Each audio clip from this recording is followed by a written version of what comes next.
दोस्तों, child development में जब हम बच्चों की डेवलपमेंट की बात करते हैं, विकास की बात करते हैं, तो हम देखते हैं कि जो बच्चों का विकास है, विकास में जो होने वाले परिवर्तन हैं, उसके 4 प्रमुख आयाम हैं।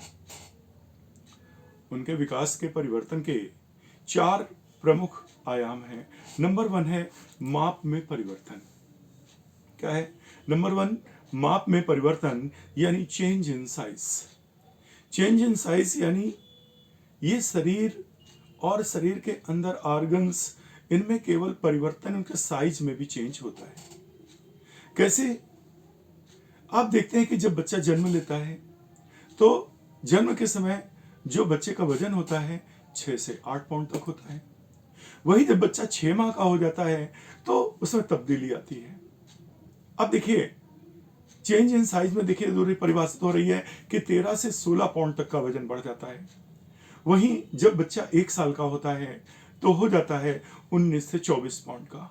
यानी तो ये पहला परिवर्तन का, विकास के परिवर्तन का जो पहला आयाम है, जो पहला कारक है, वो क्या है? माप में परिवर्तन यानी चेंज इन साइज। और इसी प्रकार से हम देखते हैं कि जब बच्चा पैदा होता है तो उसके जो पेट की क्षमता होती है वो कितनी होती है? 1 औंस होती है। इसीलिए बार बार बच्चे को भूख लगती है, बार बार बच्चे को दूध पिलाना पड़ता है, और फिर धीरे धीरे 1 माह में बच्चे की जो पेट की क्षमता है वो 3 औंस तक पहुंच जाती है। It means size in change, यानी अब परिवर्तन हो रहा है, हर चीज में चेंज हो रहा है कि नहीं? और दूसरा है अनुपात में परिवर्तन, यानी अनुपात में परिवर्तन। बच्चे के शारीरिक विकास का जो परिवर्तन है वो एक रेशियो में होता है। कैसे रेशियो में होता है? यानी जब बच्चा पैदा होता है तो हम देखते हैं कि उसके जो सर का अनुपात है उसकी टोटल लंबाई का मात्र 22% है। कितना है?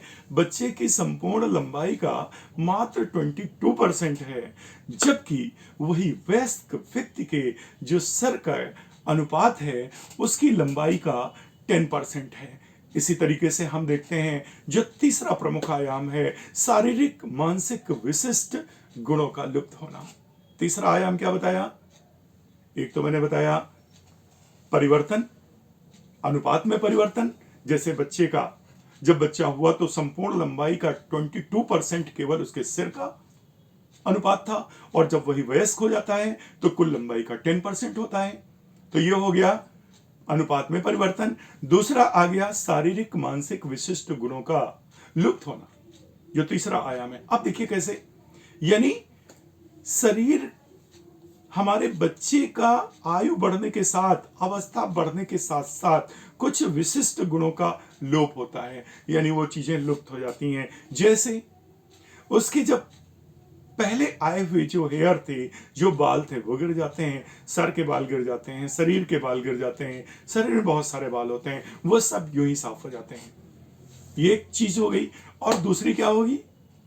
दूसरा हुआ जो हमारे 20 दांत होते हैं वो दूध के होते हैं, वो भी हमारी अवस्था के साथ बढ़ने के साथ वो भी गिर जाते हैं। 6-7 साल की उम्र में 20 दांत चले जाते हैं। तीसरी चीज क्या लुप्त होती है?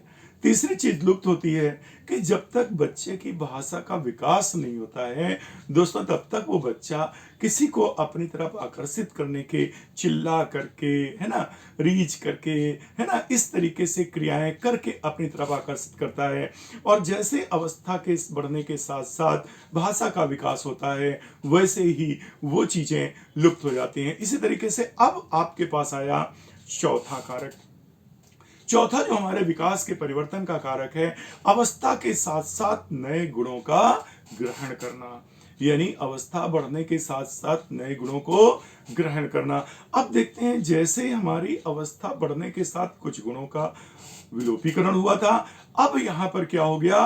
उम्र बढ़ने के साथ साथ कुछ गुणों का ग्रहण करना, यानी अब ऐसे गुण ग्रहण करना जिससे हम समाज में लोकप्रिय हों और हम अपनी समाज में सामंजस्य बना पाए। तो दोस्तों, हमने ये बताए आपके, हमारे बच्चों के विकास के 4 प्रमुख आयाम।